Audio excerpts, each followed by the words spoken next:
Yeah, hi folks. Now, right now, we're witnessing a communist takeover of New Zealand by the Labour government, led by Comrade Ardern and Maori separatists like Matthew Tukaki, etc. And you can see that through the new centralised health system, the new three waters water system, he puapua, and of course the silencing of people. But now, finally, after about a year of people like Lee Williams, Damien Dement, Carol Saki and myself talking about it, the media have finally picked it up. Andrew Bolt, with the help of Muriel Newman, a real soldier for the truth, have exposed it. But first, have a look at how Ardern prioritises virtue signalling over COVID-19 and lockdowns, etc.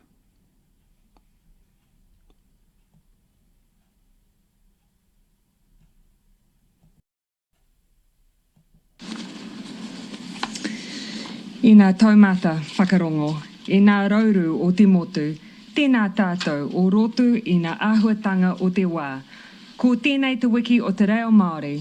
Nō reira, kia kaha te kōrero Māori i ngā wā katoa, ka tupu, ka ora, ka tū, ka ia.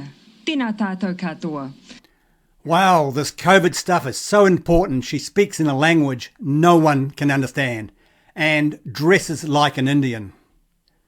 Now, I came here to find out about lockdowns, not this BS. This woman is so fake, so shallow.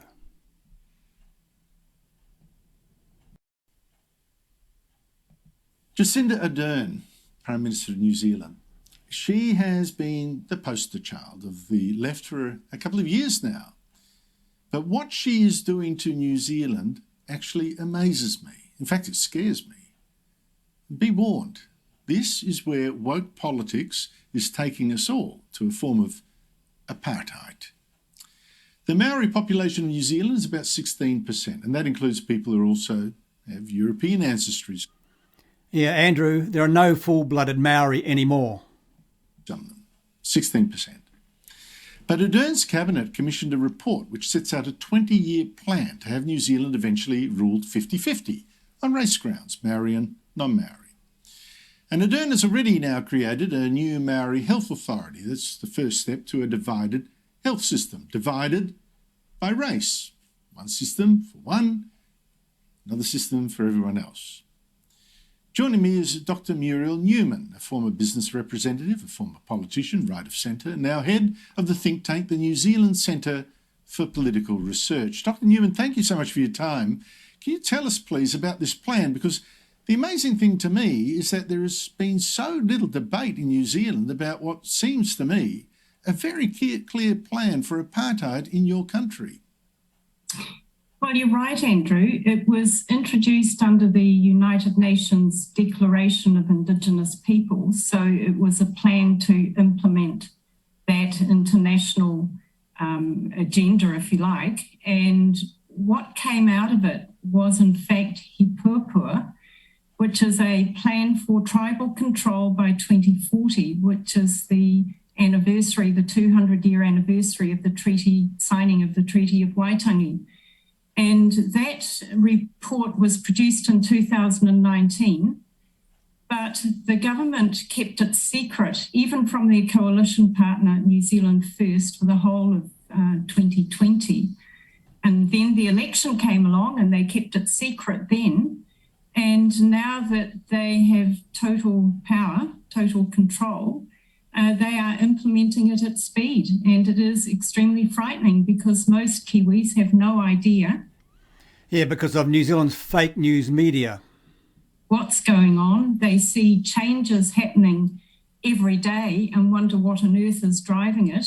And unfortunately, we're in a situation where the government has spent $55 million on a public interest broadcasting fund, which is something that the media can apply for to get grants.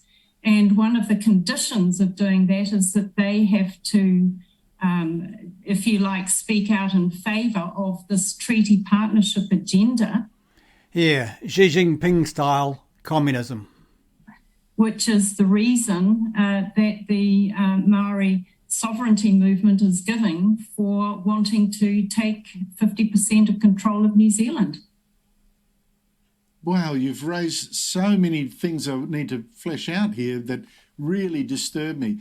First of all, now, correct me, because I'm not from New Zealand and I didn't sit, learning New Zealand history at school, but you say this is to mark the anniversary of the Treaty of Waitangi. As I understand it, the Treaty of Waitangi was Maori tribes who had been decimating each other in war, coming together to say to the British, we accept British sovereignty. Exactly.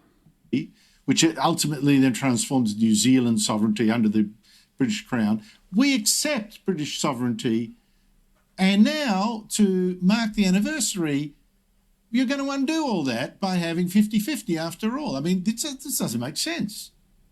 No, it doesn't make sense for Kiwis either.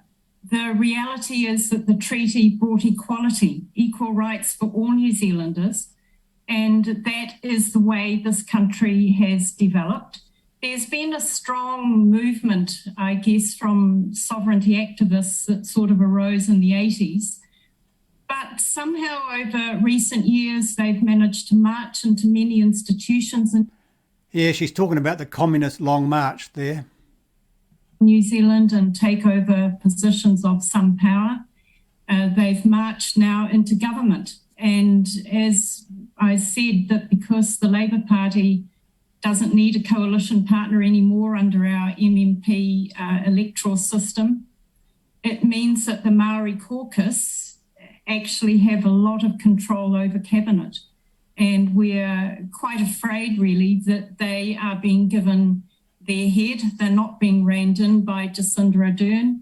And so we've got this headlong rush to Maori control. You mentioned the Maori health system or the Maori Health Authority, which will end up with the right of veto over the whole health system.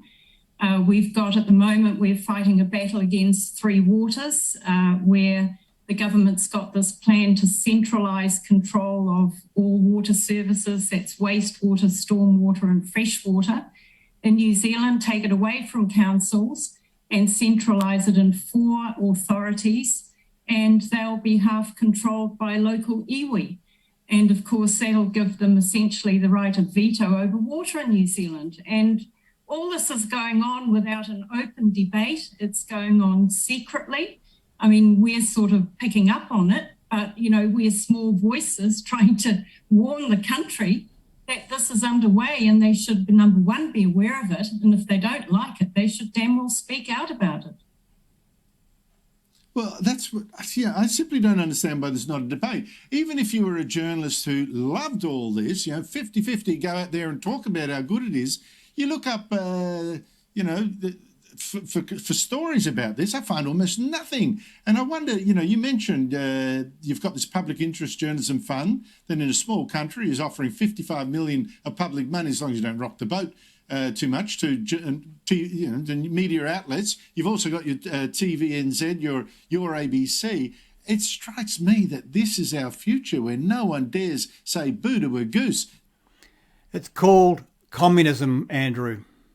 The government is controlling debate. I mean, it's just absolutely shocking. Well, Muriel Newman, all strength to you for at least daring to speak out. I'm sure you get your share of abuse, but I'm grateful to you for your courage.